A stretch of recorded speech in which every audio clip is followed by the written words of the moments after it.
राधे। हरे कृष्णा। कैसे हो आप सभी लोग? आशा करती हूँ आप सभी परम मंगल में होगे, स्वस्थ होगे, अच्छे होगे।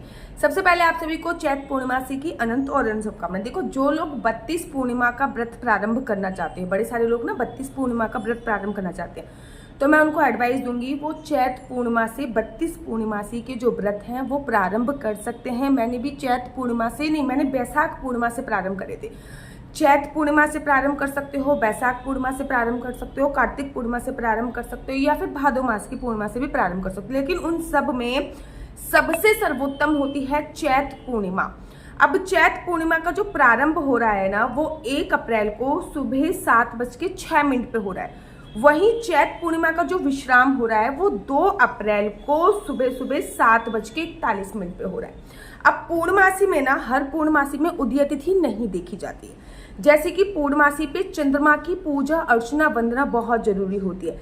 जिनको एंजाइटी की प्रॉब्लम है, मतलब बहुत ज्यादा सोचते हैं, सोचते रहते हैं, छोटी छोटी बातों पे गुस्सा आता है, चिड़चिड़ापन, बीपी लो की प्रॉब्लम, उनका चंद्रमा वीक होता है। जिनका भी चंद्रमा वीक होता है उन लोगों को चंद्रमा को स्ट्रॉन्ग करने के लिए पूर्णमासी वाले दिन चंद्रमा को अर्घ जरूर देना चाहिए।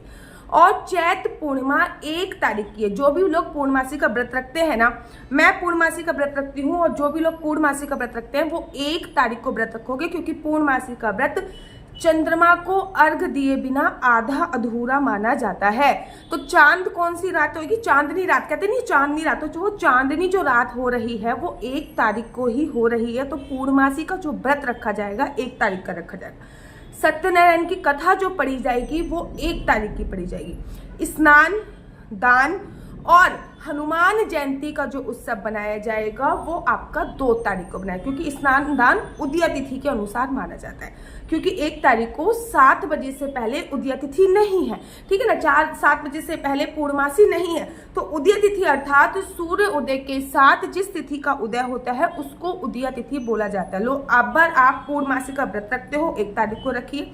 पूर्णमासी पे दान इत्यादि सब करने की सोचते हो 2 तारीख को। अच्छा, ये जो चैत पूर्णिमा है इसको मनवादी तिथि भी बोला जाता है, ठीक है ना, या फिर इसको कहीं कहीं शास्त्रों में जैसे कि नारद पुराण में, पद्म पुराण में कल्पादि तिथि भी बोला जाता है। कल्प मतलब भगवान ब्रह्मा जी का एक दिन, ठीक है ना, तो कल्पादि तिथि भी बोला जाता है, इसको मनवादी तिथि भी बोला जाता है। और चैत पूर्णमासी के दिन ही हनुमान जी का, भगवान शिव के अवतार हनुमान जी बोले जाते हैं, तो हनुमान जी का प्राकट्य उत्सव मनाया जाता है, जिनको हनुमान जी का जन्मोत्सव भी बोला जाता है। लेकिन हनुमान जी का जन्मोत्सव शास्त्रों में जब आप हनुमान जी के बारे में पढ़ोगे रामचरितमानस में, सुंदरकांड में, तो उसमें ना बड़े सुंदर तरीके से मेंशन है कि हनुमान जी का जो जन्म हुआ था ना वो सुबह सुबह हुआ था। तो हनुमान जी का जन्मोत्सव इसलिए 2 तारीख को मनाया जाएगा। लेकिन चैत पूर्णिमासी का व्रत आपका 1 तारीख को रहने वाला है। चांद अगर ना दिखाई दे, क्योंकि मैं अभी पुणे में हूँ राइट नाउ, और सम टाइम पुणे में आज बारिश हो रही है बहुत तेज की, तो हो सकता है कि 2-3 दिन तक मौसम ना खुले और ऐसे में मुझे चांद ना दिखाई दे। तो अगर चांद नहीं दिखाई दे रहा तब भी आप चांद निकलने का समय गूगल पर देख लीजिए, और देखने के बाद भगवान शिव के शीश पर विराजमान चंद्रमा का ध्यान करते हुए चंद्रमा जिस जगह से निकलता है वहां पर आपको अर्घ अवश्य देना। अच्छा, पूर्णमासी के दिन करना क्या होता है? सुबह सुबह उठिए, पूर्णमासी के दिन स्नान कीजिए। स्नान करने के बाद जो महिलाएं होती हैं लाल रंग के वस्त्र धारण कीजिए और सफेद रंग की चुन्नी धारण कीजिए। जो पुरुष होते हैं वो सफेद रंग के वस्त्र धारण कीजिए। देखो, पूर्णमासी और अमावस्या एक ऐसी तिथि है जब हम अपने पितरों का भी तर्पण करते हैं, ठीक है ना। और ऐसे बोला जाता है कि चैत पूर्णमासी पर अगर हम किसी के घर का, किसी भी पूर्णमासी पे, मैं केवल चैत पूर्णमासी की बात नहीं कर रही, अगर हम पूर्णमासी पे किसी के घर का अन्न ग्रहण कर लेते हो तो हम अपने 15 दिन का पुण्य उनको दे के आ जाते हैं। ऐसे अमावस्या पर अगर हम किसी के घर का अन्न ग्रहण कर लेते हैं, किसी के यहाँ का भोजन इत्यादि खा लेते तो अपना 1 महीने का पुण्य उनको दे के आ जाते हैं। मकर संक्रांति पे किसी के घर का अन्न ग्रहण करने पे 6 महीने का पुण्य, और जो महीने में 1 बार संक्रांति पड़ती है उस टाइम पे किसी के घर का अन्न ग्रहण करने पे 10 दिन का पुण्य हम उन लोगों को दे के आ जाते। तो ये कुछ तिथियां होती हैं जिस समय पे हमें किसी और के घर का अन्न ग्रहण नहीं करना चाहिए। किसी और के पिता के घर पे, ससुराल में, बड़े भैया के घर पे, गुरुजनों के घर पे और प्रसाद के लिए मना नहीं करते। लेकिन ऐसा नहीं भंडारा बट रहा है, वो भी प्रसाद है, वो भी आप खा लो, ऐसा नहीं करना, ठीक है ना। अच्छा, मैं आपको कुछ कुछ चीजें बता रही हूँ, ध्यान से सुनिएगा। ये जो पूर्णमासी तिथि है, इस पर ना सफेद रंग की चीजें दान करने की बहुत बड़ी महिमा है। जैसे कि चावल दान कर सकते हैं, दूध दान कर सकते हैं, दही दान कर सकते हैं, लस्सी दान कर सकते हैं, चीनी दान कर सकते हैं, आटा दान कर सकते हैं। मतलब सफेद रंग की जो भी चीजें होती हैं वो आपको दान करना चाहिए। ऐसा भी बोला जाता है कि पूर्णमासी पे संध्या के समय, शाम के समय माता लक्ष्मी पृथ्वी लोक पे भगवान विष्णु के साथ विचरण करती हैं और ये देखती हैं कि कौन मेरे भक्त पूजा अर्चना वंदना कर रहे हैं। इसलिए ना संध्या के समय माता लक्ष्मी की हर पूर्णमासी पे पूजा अर्चना वंदना विशेष रूप से की जाती है। जैसे कि आपकी जो चौखट होती है, घर का मुख्य द्वार होता है, सुबह सुबह ही उस पे हल्दी का लेप लगा दिया करो। शाम के समय घर के मुख्य द्वार पे 2 दीपक जला दिया करो। मच्छर इत्यादि की प्रॉब्लम नहीं है तो दरवाजा खोल के रखा करो, क्योंकि शाम के समय जब हमारे दरवाजे खुले रहते थे, मैं जब छोटी थी तो मेरी मम्मी कहती थी सांझ का समय हो गया, सारे घर की लाइट जलाओ, शाम का समय हो गया घर का मुख्य द्वार खोलो, शाम का समय हो गया सोना नहीं है। तो ये कुछ चीजें मैंने बचपन से ही अपनी माता जी को कहते हुए सुना है। संध्या पूजन का बड़ा विशेष महत्व होता है। हमारे श्रीधाम वृंदावन में एक योग्य ब्राह्मण वही होता है जो संध्या पूजन अवश्य करता है, ठीक है ना, उसको एक योग्य ब्राह्मण की श्रेणी में रखते हैं।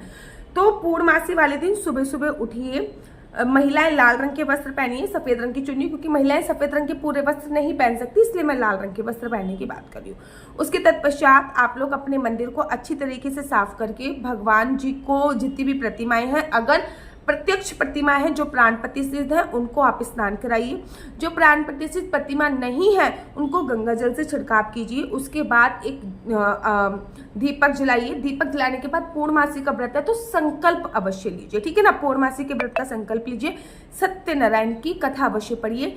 खीर का प्रसाद जरूर बनना चाहिए। शाम के समय अमावस्या पे खीर सुबह बनाई जाती है, पूर्णमासी पे खीर शाम को बनाई जाती है। तो शाम के समय, संध्या के समय खीर का प्रसाद आपको जरूर और जरूर बनाना होता है। खीर का प्रसाद बनाइए। खीर का प्रसाद बनाने के बाद वो माता लक्ष्मी को भोग लगाइए, अपने मंदिर में रखिए।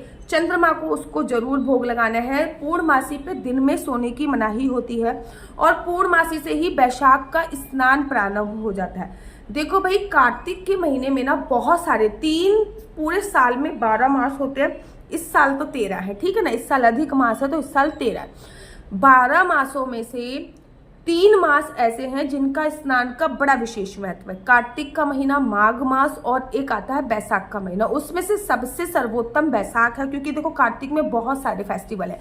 दिवाली है, करवा चौथ है, भाई दूज है, गोवर्धन पूजा है, होली अष्टमी है। तो ऐसे ना कार्तिक में बहुत सारे फेस्टिवल होते हैं, तो कार्तिक में स्नान कोई ना कोई छूट जाता है। माघ मास में बहुत ज़्यादा सर्दी होती है तो ठंडे पानी में स्नान नहीं किया। तो बैसाख मास में ना तो बहुत सारे फेस्टिवल होते हैं और ना ही बहुत ज़्यादा सर्दी होती, तो बैसाख मास में इजीली हम लोग सुबह सुबह स्नान कर सकते हैं। और बैसाख मास के स्नान की शास्त्रों में बहुत अनंत महिमा कही गई है। अगर आप कहोगे तो मैं बैसाख मास के स्नान के ऊपर भी वीडियो बना दूंगी कि बैसाख मास के आवश्यक 5 नियम कौन कौन से। अगर आप चाहोगे तो मैं उस पर भी डिटेल में आप लोगों के लिए वीडियो बना दूंगी। ये वीडियो तो केवल चैत पूर्णमासी के ऊपर। तो चैत पूर्णमासी का व्रत 1 तारीख को कीजिएगा। दूसरी वीडियो मैं बना रही हूँ हनुमान जयंती के ऊपर, उसको भी जाके जरूर देखिएगा। मेरा नंबर आपको नीचे स्क्रीन पे दिख रहा है। मेरा नंबर है 492202565। I repeat again, 492202565। आपका बच्चा जॉब करेगा या बिजनेस करेगा? बिजनेस करेगा तो किस फील्ड में बिजनेस करेगा? जॉब करेगा तो किस सेक्टर में जॉब करेगा? क्या है आपके बच्चे का लकी नंबर? क्या है आपके बच्चे का लकी कलर? क्या कुंडली में राजयोग है या नहीं? कुंडली में संतान प्राप्ति का योग है या नहीं? विदेश जाने की कितने % संभावना है? ये सभी जानकारी आप में से कुंडली के माध्यम से प्राप्त कर सकते हैं। याद रखिए, कुंडली देखना बिल्कुल भी फ्री नहीं है। कुंडली देखने के थोड़े से चार्जेस हैं। और इस नंबर पे मुझसे किसी भी प्रकार से कोई भी क्वेश्चन आंसर पूछने के लिए बच्चों फोन मत कीजिएगा, क्योंकि ये नंबर केवल और केवल कुंडली दिखाने के लिए दिया हुआ है। राधे राधे, हरे कृष्णा। आप लोगों को पता है अक्षय तृतीया आने वाली है, तो मैं अक्षय तृतीया का पैकेज लेके आई हूँ। तो चलिए बताती हूँ। अक्षय तृतीया पे जरूरी होता है लड्डू गोपाल को पूरे शरीर पे चंदन लगाना। अब बड़े सारे लोग जो चंदन लगाते हैं उसमें लड्डू गोपाल हमारे काले पड़ जाते हैं। तो मैं इस बार आप लोगों के लिए जो लेके आई हूँ, इससे लड्डू गोपाल को जितनी बार आप लगाओगे, लड्डू गोपाल आपके गोरे ही होते चले जाएंगे। ये है श्रीधाम हर्बल अभ्यांग हर्बल पाउडर।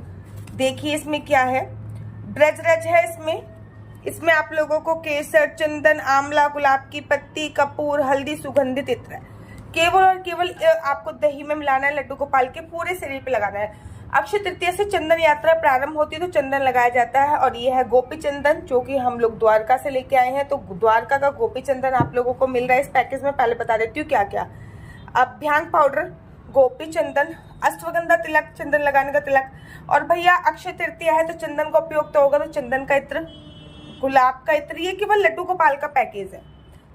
आपको तुलसी माला, चंदन माला, वैजंती माला, लड्डू गोपाल के हाथ के कड़े। अक्षय तृतीया पे अखंड जोत तो जलाई जाती है, तो अखंड जोत की बत्ती, दोनों में से कोई भी एक हैंकी आपके पास पहुंच जाएगा। ये है लड्डू गोपाल का रुमाल, लड्डू गोपाल की नंदगांव की ड्रेस, लड्डू गोपाल का नाइट सूट, लड्डू गोपाल का श्रृंगार करने के लिए गोंद, क्योंकि फूलों का श्रृंगार होगा या फिर किसी भी चीज को, लड्डू गोपाल का परमानेंटली एक ये तिलक आप लोगों को मिल जाएगा। टोटल आइटम की बात करूं तो 1 2 3 4 5 6 7 8 9 10 11 12 13 14 15 500 रुपए में आपको 15 आइटम मिल रहे हैं। तो ये लड्डू गोपाल के 15 आइटम अक्षय तृतीया स्पेशल है। अक्षय तृतीया स्पेशल। अगर आप लोगों को अपना पैकेज चाहिए तो बताइए, मैं आप लोगों का भी पैकेज लेके आऊंगी। लेकिन अगर आप इंडिविजुअल सामान की बात करोगे ना, तो ये हम 75 रुपए का देते हैं, ये 75 रुपए का देते हैं, ये हम 80 रुपए का देते हैं, ये 100 का 75 का, तो बहुत महंगा पड़ता है। लेकिन ये पूरा आइटम आपको 15 आइटम केवल 500 रुपए में मिल रहे हैं, और अक्षय तृतीया स्पेशल पैकेज है। फटाफट से आप लोग ऑर्डर कर दीजिए नीचे दिए गए नंबर पे। राधे राधे, हरे कृष्ण, हरि बोल। अगर आपको मेरी वीडियो अच्छी लगती है तो आप अपने यूट्यूब चैनल हरि बोल को लाइक शेयर सब्सक्राइब करना बिल्कुल भी मत भूलिए। जब आप लाइक करते हो तो मैं मोटिवेट होती हूँ और भी वीडियो बनाने के लिए। तब तक के लिए मुझे दीजिए इजाजत। राधे राधे, हरे कृष्ण, हरि बोल।